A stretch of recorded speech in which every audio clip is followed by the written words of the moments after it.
നല്ല മഴ വരുന്നുണ്ടല്ലോ കുറച്ചനെ.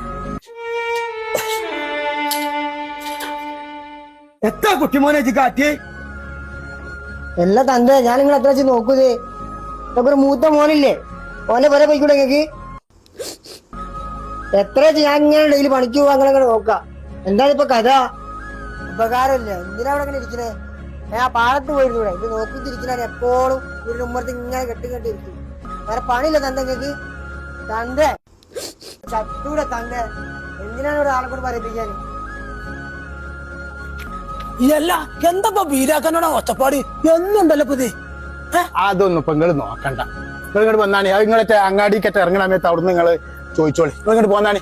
ഓനെ 2 മക്കളോരുണ്ട്. 2 മക്കൾ ഒരേ മാരാ, തിരിഞ്ഞു നോക്കൂല. ഒരു ഒറ്റത്തടിയെ പോലെ. ഇതിന് അതേപോലെ കടന്നിട്ടോ. നിങ്ങൾ ഇങ്ങോട്ട് വന്നാണി. എന്റെ വാപ്പാനെ ഞാൻ പൊന്നു പോലെ നോക്കൂലേ. നിങ്ങൾ അങ്ങനെയാണ് ഇന്നെ കരുതിയത്. നിങ്ങൾ ഇങ്ങോട്ട് വന്നാണി. എനിക്കറിയാലോ ബാബു, ഇതിന്റെ മുത്തല്ലടാ. ഉമ്മ മരിച്ചിട്ട് കൂടി ഇതിന്റെ അങ്ങനെ നോക്കിലടാ. നിങ്ങൾ അതിന് ബേജാറൊന്നും ആക്കണ്ട. ഞാൻ ഇല്ല നിങ്ങളെ കൂടെ. അല്ല ഓൻ എങ്ങനെയെങ്കിലും നമ്മളെ വീട്ടിലേക്ക് കൊണ്ടുവരണം. ഓൻ അത്ര കഷ്ടത്തിലാണ്. നിങ്ങൾക്ക് അങ്ങനെ വലിയ ബേജാറുണ്ട്. നിങ്ങൾ അങ്ങാടി പോണ സമയത്ത് അവിടുന്ന് അന്വേഷിച്ചോളി. നിങ്ങൾ വന്നാണി. ആ മരുന്ന് കുടിച്ചാനായിരിക്കണം. ഞാനെന്നേ ബിരിയാണിയൊക്കെ സെറ്റാക്കിയിട്ടുണ്ട് കേട്ടോ. നമുക്കൊന്ന് ഉഷാറാക്കണം കേട്ടോ. മക്കളോടൊക്കെ ഒന്ന് ഉറങ്ങാതെ കിടന്നോളാൻ പറയും കേട്ടോ. ഞാൻ രാത്രി ബിരിയാണി ആയിട്ടുണ്ട് വരും. ഞാൻ ഞാൻ ഇങ്ങോട്ട് നോക്കിയാ ഈ മര്യാദക്ക് തന്തനെ വിടുന്ന് വിളിച്ച് കൊണ്ടുപോയിക്കോ. എനിക്കിങ്ങനെ നോക്കാൻ കഴിയില്ല തന്തനെ.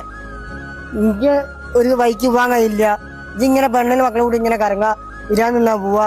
എനിക്കൊരു വൈക്ക് പോകാൻ കഴിയില്ല. ഞാൻ എന്താ കാട്ടപ്പോ? ആരോടാ കഴിച്ചുകൊണ്ട് സംസാരിക്കുന്നത്?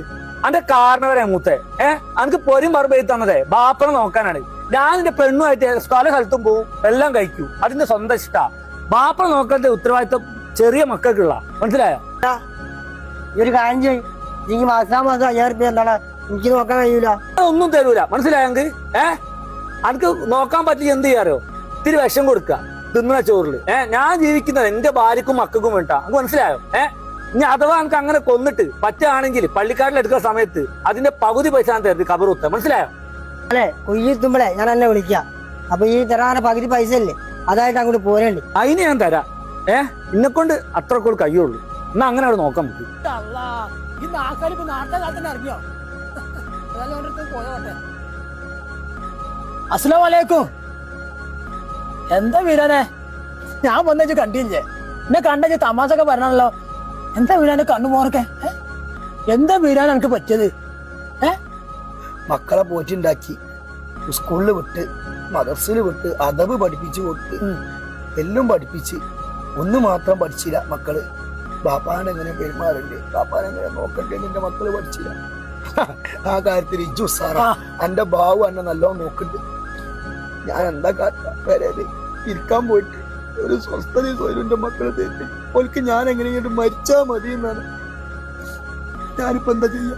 പക്ഷെ ഒരു കാര്യത്തിൽ എനിക്ക് സന്തോഷം. എന്റെ പെണ്ണുങ്ങളെ പഠിച്ചോ നേരത്തെ വിളിച്ചാൽ നന്നായി. അല്ലെങ്കിൽ ഇതും കൂടി ഓള് കാണണ്ടേ. വിഷമിക്കണ്ട.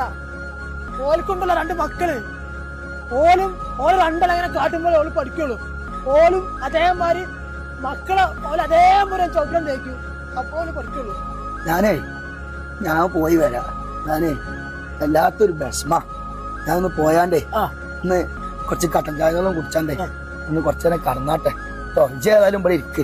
ഞാൻ വിളിക്കാം. പോയിട്ട് വരാം കേട്ടോ. അതിനും ഞാനും കുട്ടിക്കാലത്തെ കാണാൻ വന്നെ. ഞാൻ ഭയങ്കര വിഷമിച്ചാൻ പോയത്. 2 മക്കളുണ്ടായിട്ട് ഓന് തിരിഞ്ഞു നോക്കണില്ല. ഏതായാലും വല്ലാത്ത സങ്കടമായിപ്പോയി. എപ്പോ കാണുമ്പോഴും ആ തമാശ എന്നോട് ഇങ്ങനെ പറയണം. ഇന്നൊന്നും തമാശയില്ല, ഒന്നുമില്ല. അത് ആ പോക്ക് പോലെ എനിക്ക് കണ്ടുകൂടാ. ആ തന്തരം നോക്കാനുള്ള ബുദ്ധി ആ മക്കൾക്ക് കിട്ടിയാൽ മതി. എന്ത് കടുപ്പാണ് കാണുന്നത്.